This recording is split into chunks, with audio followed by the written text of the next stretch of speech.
And I ended up running into who was the department chair at the time, Arthur Graham, and he told me all this amazing things I could do with a recreation degree.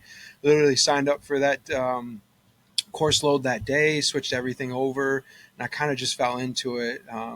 But Brockport, sadly, their recreation department has actually folded, and they do not have a recreation program anymore. So I believe the closest one to us is in Cortland, and I know that they're struggling with some of their enrollment, which is unfortunate. But it's a great major. It's a great field to be in.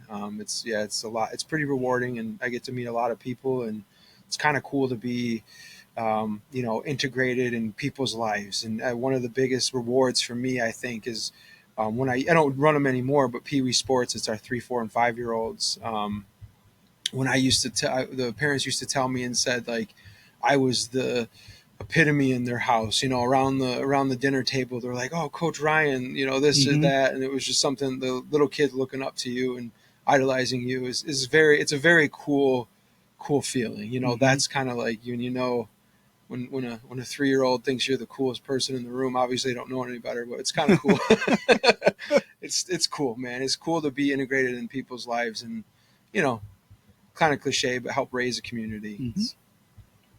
So you talked about that transition when you met Arthur Graham, and then boom, you signed up, you switched right away.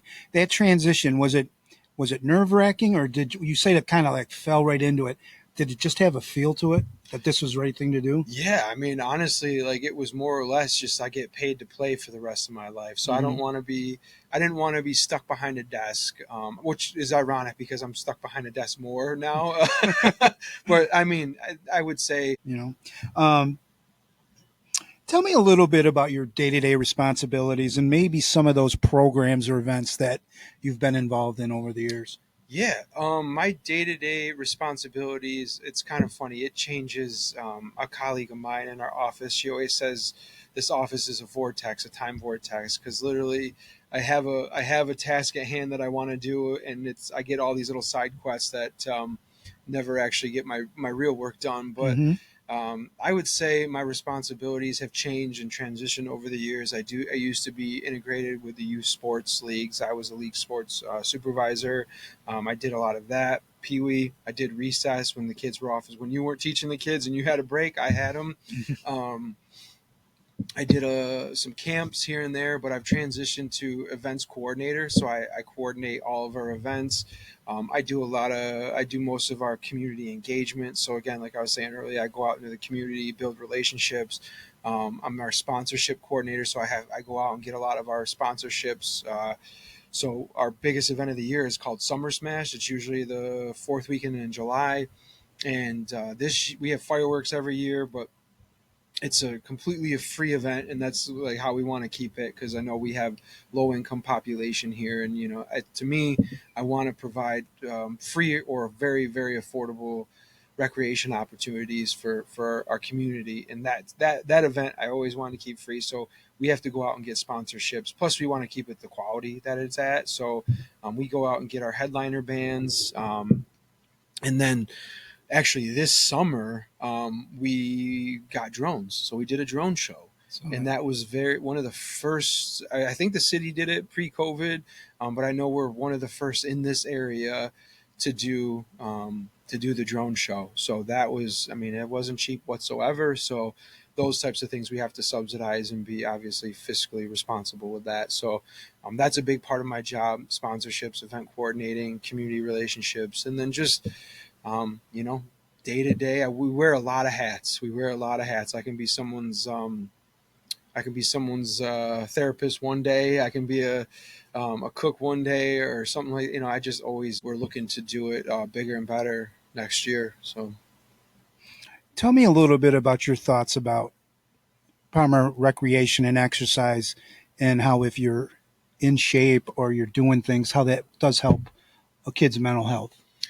yeah, and I would say, I mean, I think there's so many things that go. I mean, we could have a whole podcast about mental health all day. I know. But I think being just a part in Parma Rec or recreation activities, a sense of community. And I think that's one of our biggest philosophies in our sports leagues in our department is, you especially in our sports leagues, if you come to play, it's all about the act of playing and all about the act of learning and all about the act of camaraderie and just playing with your friends. And that's our basis. And I think that's for hard for some people to understand, especially with this day and age of sports and how they become so competitive.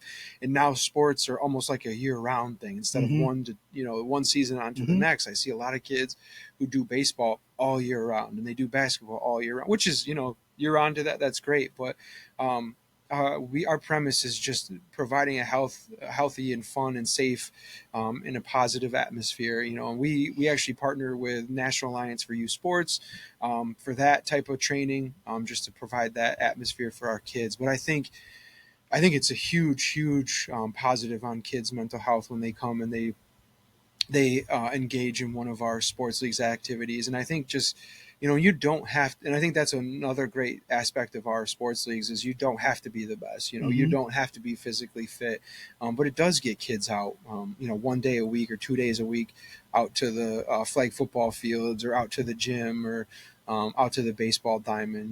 It's those it's an there's a two kind of like prong approach to.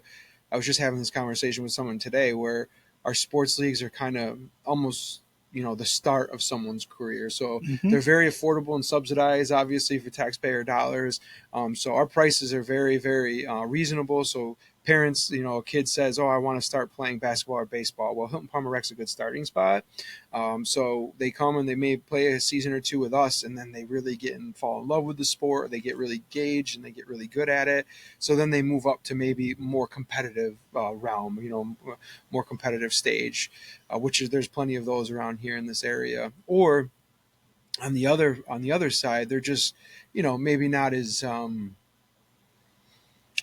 not as like, good, or motor skills aren't there. They're Mm-hmm. just not physically, or they're not like athlete born, like a Right. natural athlete. So, but they love the sport. Sure. And again, I think that non-competitive side that we try to put into our mission and our vision, I think that people really are drawn to that